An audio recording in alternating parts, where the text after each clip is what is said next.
दोस्तों, एक नगर में एक महान बौद्ध भिक्षु रहा करते थे।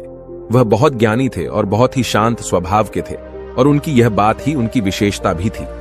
एक बार की बात है, बौद्ध भिक्षु नगर वासियों को उपदेश दे रहे थे। बौद्ध भिक्षु कह रहे थे कि शब्दों में जीवन बदलने की शक्ति होती है। अपने शब्दों से जीवन बदलो। हम जो भी शब्द अपने लिए या दूसरों के लिए कहते हैं या जो भी बातें करते हैं, उस पे हमें ध्यान देना चाहिए। इतना कहकर बौद्ध भिक्षु ने अपना उपदेश समाप्त किया और वहां से चले गए। एक दिन वह बौद्ध भिक्षु एक मार्ग से होकर गुजर रहे थे। उसी मार्ग से एक युवक होकर गुजर रहा था। उस युवक ने जब उन बौद्ध भिक्षु को देखा तो वह जोर जोर से हंसने लगा और कहने लगा, अरे साधु महाराज, आप तो ढोंगी है। आपके उपदेशों में यह कहने से कि शब्दों में बड़ी ताकत है, आपकी बात सत्य नहीं हो जाएगी। ये सब सिर्फ बातें हैं। भला ऐसे कैसे हो सकता है कि शब्दों से हमारा जीवन बदल सकता है। उस युवक की सारी बातें उन भिक्षुओं ने ध्यानपूर्वक सुनी और उसके बाद वह मुस्कुराते हुए उस युवक से कहते हैं, बेटा, नाद से ही तो यह दुनिया प्रकट हुई है और अच्छे शब्दों के पीछे भी नाद ही होता है जो पूरा जीवन बदल देता है।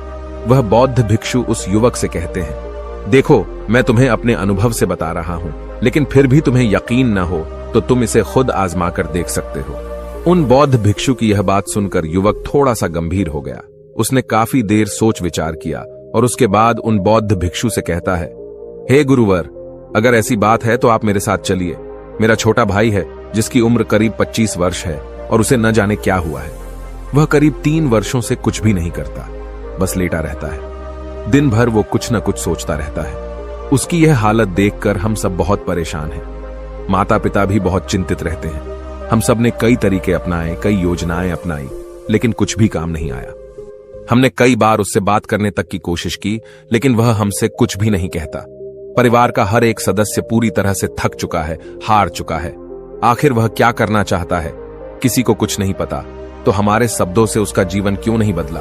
और जैसा कि आप कह रहे हैं कि शब्द सचमुच जीवन बदल सकते हैं, तो क्या आप मेरी मदद करेंगे? इस पर बौद्ध भिक्षु मुस्कुराते हुए उस युवक के साथ चल पड़ते हैं। वह युवक उन बौद्ध भिक्षु को एक खेत में ले जाता है और अपने भाई की तरफ इशारा करके कहता है, हे गुरुवर, यही मेरा भाई है जो पूरे गांव में आलस और मक्कारी के लिए मशहूर है। आप कहते हैं कि शब्दों में वह शक्ति है जो हमारा जीवन बदल सकती है। तो क्या आपके शब्द इसका जीवन बदल सकते हैं? अगर यह सत्य है तो आप इसका जीवन बदल कर दिखाएं। उन बौद्ध भिक्षुओं ने उस युवक के भाई को ध्यानपूर्वक देखा। वह एक पेड़ की छांव में आराम से सो रहा था। जब बौद्ध भिक्षु उस युवक के भाई के पास पहुंचे और आराम से उसके सर पर हाथ फिराते हुए कहते हैं, उठो बेटा, बहुत देर हो चुकी है। यह सोने का समय नहीं, यह तो जागने का समय है। उन बौद्ध भिक्षुओं की आवाज सुनकर वह लड़का थोड़ा सा अचरज में पड़ गया। आखिर कौन है जो मुझे इतने प्यार से जगा रहा है? वरना सभी गांव वाले तो मुझे आलसी और मक्कार ही कहते हैं। आखिर कौन है जो मुझे इतना अपनापन दिखा रहा है? उसने आंखें खोली और आंखें मलते हुए उसने पूछा, हे गुरुवर, आप कौन हैं और यहां क्यों आए हैं? इस पर बौद्ध भिक्षु उस युवक से कहते हैं, बेटा, यह प्रश्न तो मैं तुमसे करना चाहता हूं। तुम कौन हो, यही तो तुम्हें जानने की आवश्यकता है। उन बौद्ध भिक्षुओं की बात सुनकर वह लड़का जोर से हंस पड़ता है और कहता है, हे गुरुवर, यदि आपको मेरे बारे में जानना है तो जाइए और गांव के किसी भी सदस्य से पूछ लीजिए। आपको पता चल जाएगा कि मैं कौन हूं। आपसे हर कोई यही कहेगा कि वह तो आलसी है, मक्कार है, तरह तरह के ताने सुनाएंगे, तरह तरह की बातें कहेंगे। इससे आपको यह जरूर यकीन हो जाएगा और आपको यह पता भी चल जाएगा कि मैं कौन हूं। तभी बौद्ध भिक्षु मुस्कुराते हुए उस लड़के से कहते हैं, सबसे पहले मेरी यह बात सुन लो। मेहनती इंसान के खुद के शब्द उसे अंदर तक चोट पहुंचाते हैं। इसलिए कभी भी अपने आप को कोसो मत। अपने शब्दों को सुधारो। और मेरी यह दूसरी बात भी सुन लो। मैंने उन गांव वालों से नहीं पूछा कि तुम कौन हो। मैं तुमसे पूछ रहा हूं कि तुम कौन हो, लेकिन तुमने तो अपनी आदतें मुझे बताई।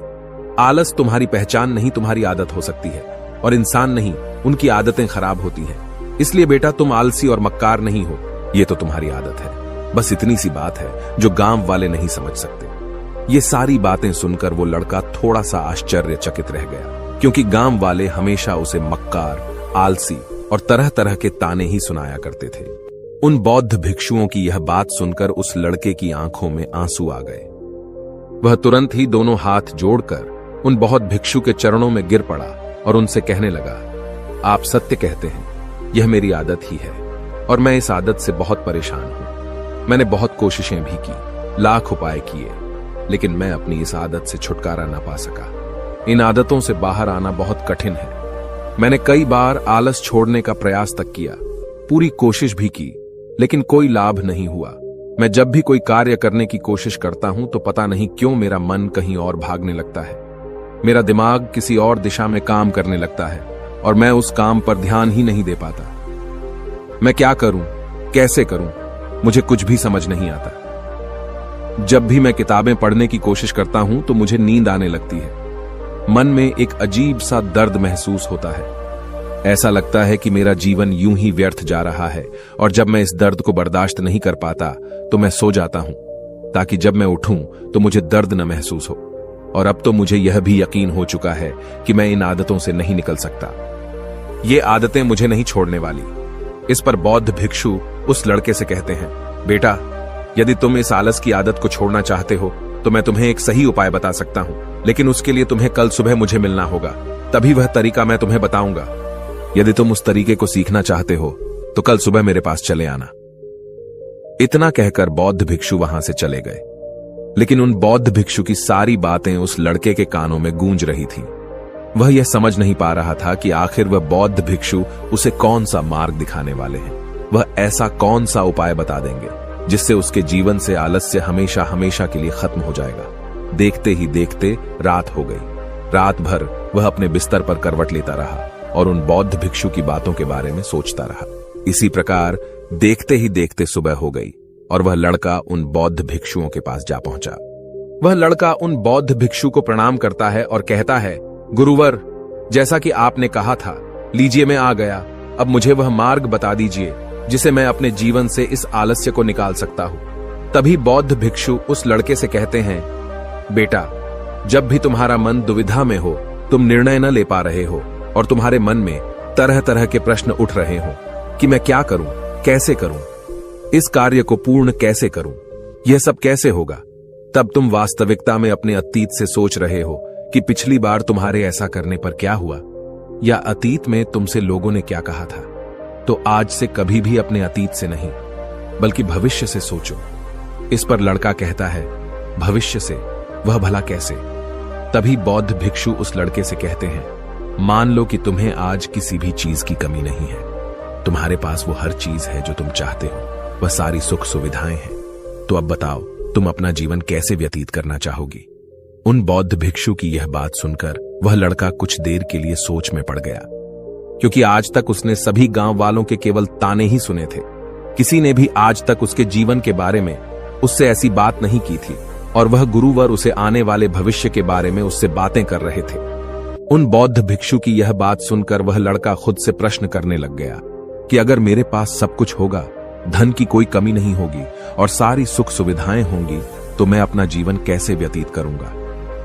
कुछ देर सोच विचार करने के बाद वह उन बौद्ध भिक्षु से कहता है, गुरुवर, मैं यह दुनिया घूमना चाहूंगा, पहाड़ों पर चढ़ना चाहूंगा, समुद्र की रेत पर चलना चाहूंगा और मैं एक बहुत बड़ा व्यापारी बनना चाहूंगा। तभी अचानक उस लड़के का ध्यान टूट गया और वह उन बौद्ध भिक्षु से कहता है, परंतु हे गुरुवर, यह सब कैसे संभव होगा? केवल मेरी मात्र सोच लेने से तो यह सब पूरा नहीं होने वाला। उसके ऐसा कहते ही उसके अतीत में बीती हुई सारी घटनाएं उसकी आंखों के सामने से गुजरने लगी और वह एक बार फिर से निराश होने लगा। और अब वह यह सोचने लगा कि मेरे पास तो पैसे ही नहीं है, तो मैं भला व्यापार कैसे कर सकता हूं? न ही मेरे पास व्यापार का कोई अनुभव है। ऐसी स्थिति में मैं भला यहां से कैसे निकल सकता हूं? उस लड़के के इस प्रश्न का जवाब देते हुए वह बौद्ध भिक्षु उस लड़के से कहते हैं, भंते, हर रात में सोने से पहले तुम हर दिन अपना लक्ष्य एक कागज पर लिखो और सुबह उठकर सबसे पहले उस लक्ष्य को देखो और सोचो कि उस लक्ष्य को पाने के लिए तुम आज क्या कर सकते हो, और जो भी तुमने उस कागज पर लिखा होगा उस कार्य को उसी दिन पूरा करने की हर मुमकिन कोशिश करो। इस पर वह लड़का कहता है, ठीक है, आप सच कह रहे हैं, लेकिन जब मैं बहुत सोचने लगता हूं तो मेरा मन बेचैन होने लगता है और मन में तरह तरह के विचार उठने लगते हैं और इन विचारों को शांत करने के लिए मैं सो जाता हूं ताकि वह विचार मुझे परेशान न कर पाए। उस लड़के की इस समस्या का समाधान करते हुए वह बौद्ध भिक्षु उस लड़के से कहते हैं, बेटा, अंतर्मन की चाल को पकड़ो और शब्दों की मदद से नया भविष्य बनाओ। तभी लड़का कहता है, हे गुरुवर, आप क्या कहना चाहते हैं? मैं आपकी बात समझ नहीं पा रहा। इस पर बौद्ध भिक्षु मुस्कुराते हुए कहते हैं, बेटा, कैसे होगा? यह जो सवाल है, यह सवाल नहीं बल्कि एक डर है जो तुम्हारे अंतर्मन में बैठा हुआ है, जो तुम्हें अगला कदम लेने से रोक रहा है, तुम्हें कदम आगे बढ़ाने से रोक रहा है। यदि तुम वास्तविकता देखो तो किसी को भी नहीं पता होता कि वह कार्य कैसे होगा, लेकिन एक इंसान जब दृढ़ निश्चय कर लेता है तो वह अपने उद्देश्य को सामने रखकर लगातार प्रयास करता रहता है और वह अपनी सफलता प्राप्त कर ही लेता है। तभी वो लड़का उन बौद्ध भिक्षु से कहता है कि हे गुरुवर, अगर ऐसी बात है तो मन में बार बार चिंता क्यों होती है? मन बार बार बेचैन क्यों हो उठता है? इस पर बौद्ध भिक्षु कहते हैं, बेटा, क्योंकि तुम्हें डर है कि तुम कमजोर हो। तुम्हारे अंतर्मन में बैठा है कि तुम में कुछ कमी है, तुम किसी काम के नहीं हो, और यही कारण है कि तुम कोशिश करने से डरते हो, क्योंकि तुम्हारा अंतर्मन हमेशा तुम्हें रोकता रहता है। जब भी तो कोई कार्य शुरू करना चाहते हो, तुम्हारा मन तुमसे पहले कह देता है, इससे आगे मत बढ़ना, अन्यथा तुम हार जाओगे, और इसी कारण तुम्हें चिंता होने लगती है, तुम्हारा मन बेचैन होने लगता है। तभी वो लड़का कहता है, गुरुदेव, आपने जो कुछ भी कहा वो बिल्कुल सत्य है, लेकिन अब आप ही मुझे बताइए कि मैं इस परेशानी से बाहर कैसे निकलूं? इसका जवाब देते हुए वो बौद्ध भिक्षु उस लड़के से कहते हैं, बेटा, इस समस्या का समाधान बहुत ही आसान और सरल है। तुमने देखा होगा कि अक्सर ही हम अपने आप को दोष देते रहते हैं, अपने आप को तरह तरह के अपशब्द कहते रहते हैं जो हमारे अंतर्मन में जाकर बैठ जाते हैं और वही हमें आगे बढ़ने से रोकते हैं। और इन शब्दों का हम पर बहुत गहरा प्रभाव भी पड़ता है, क्योंकि जैसा हम खुद से कहते हैं, जैसा हम पूरी भावनाओं के साथ सोचते हैं, हम वैसा ही बनते चले जाते हैं। इसलिए यदि तुम खुद को बदलना चाहते हो तो कि तुम भी काबिल बन सको, तो तुम्हें अपने अंतर्मन को नए संदेश देने की जरूरत है, जैसे कि मेरे शरीर का हर एक कण, हर एक हिस्सा, हर एक विचार शांति और ऊर्जा से भरा हुआ है। मैं दृढ़ संकल्प और आत्मविश्वास के साथ हर दिन के लक्ष्यों को पूरा करता हूं। मैं अपने कमजोरी को अभ्यास में बदलता हूं, चिंता को ध्यान में बदलता हूं। मैं उत्साह और ऊर्जा से भरा हुआ हूं, लगातार अपने लक्ष्यों पर काम करता हूं। ऐसे शब्द जब तुम खुद से कहोगे तो तुम शक्तिशाली महसूस करने लगोगे और तुम्हारी सारी चिंताएं खत्म होने लगेंगी, क्योंकि यही शब्दों की ताकत है। वह तुम वही बना देंगे जो तुम खुद से कहोगे।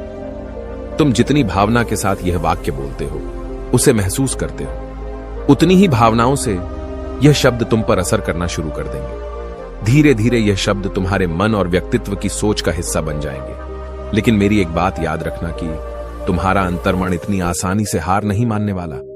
जब तुम आगे बढ़ोगे तो मौका मिलते ही वह तुम्हें पीछे खींचेगा। तुम्हारे अतीत के बीते हुए सारे कड़वे अनुभव तुम्हें याद दिलाएगा, ताकि तुम डर जाओ और एक बार फिर से अपने लक्ष्य का पीछा करना छोड़ दो।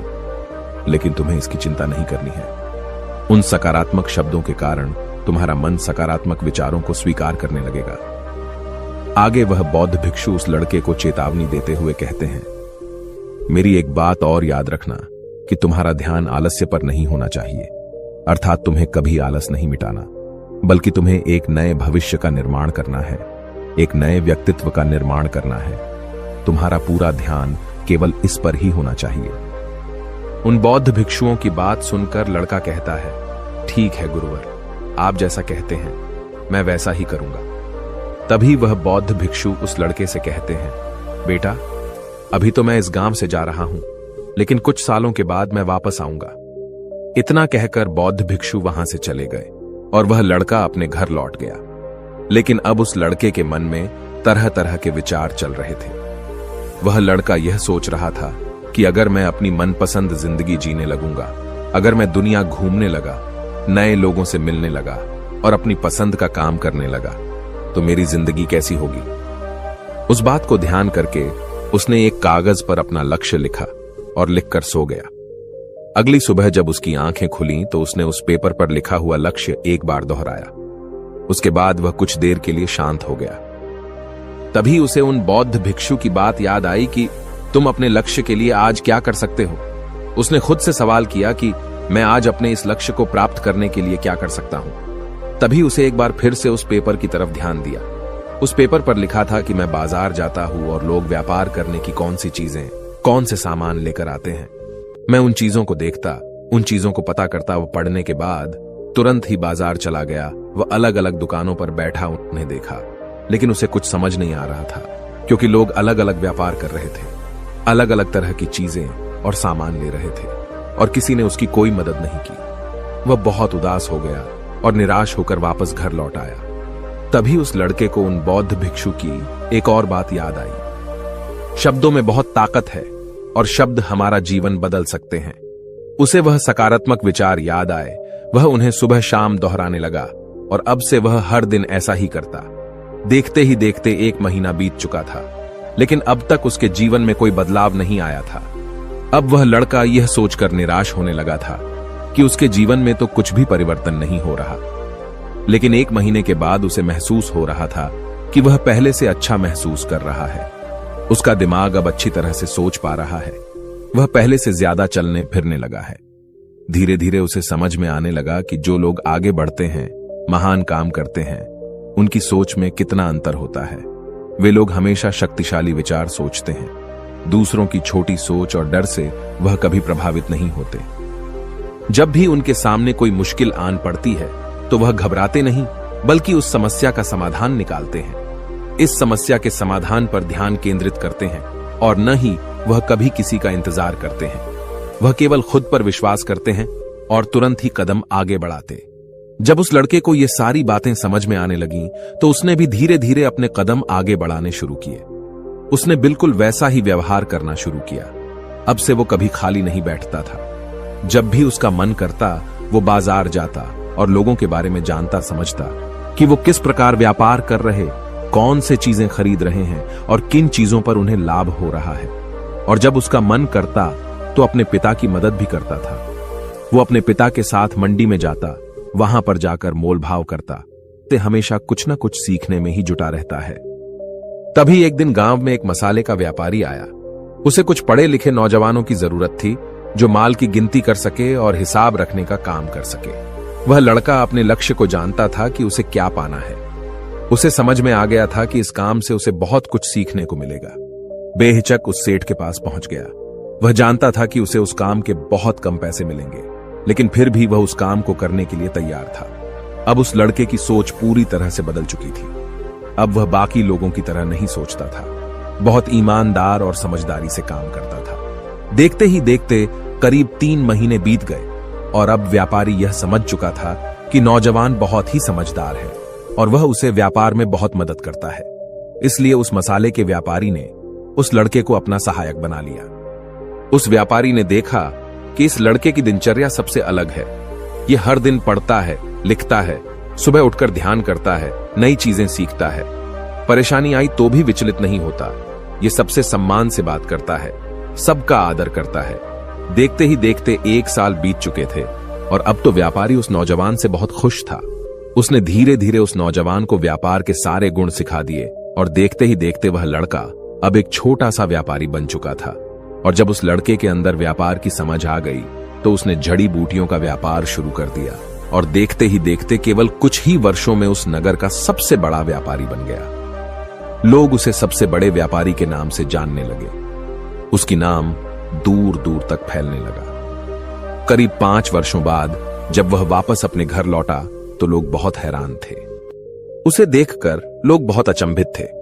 उसके सारे जानने वालों ने उस लड़के से पूछा, तुम इतना कैसे बदल गए? तब उसने कहा, उन गुरु ने सच ही कहा था, शब्दों से हम जीवन बदल सकते हैं। वैसे आपने आज के इस वीडियो से क्या सीखा हो, मुझे आप कमेंट में जरूर बताइएगा। इसी के साथ में उम्मीद है कि आपको आज की ये वीडियो जरूर पसंद आई होगी। तो इस वीडियो को लाइक और अपने दोस्तों के साथ शेयर भी जरूर कीजिएगा और हमें ऐसे ही सपोर्ट करने के लिए चैनल को सब्सक्राइब जरूर दबा दीजिएगा। तो चलिए फिर मिलते हैं अगली वीडियो में। तब तक के लिए अपना ख्याल रखें। धन्यवाद और नमो बुद्धाय।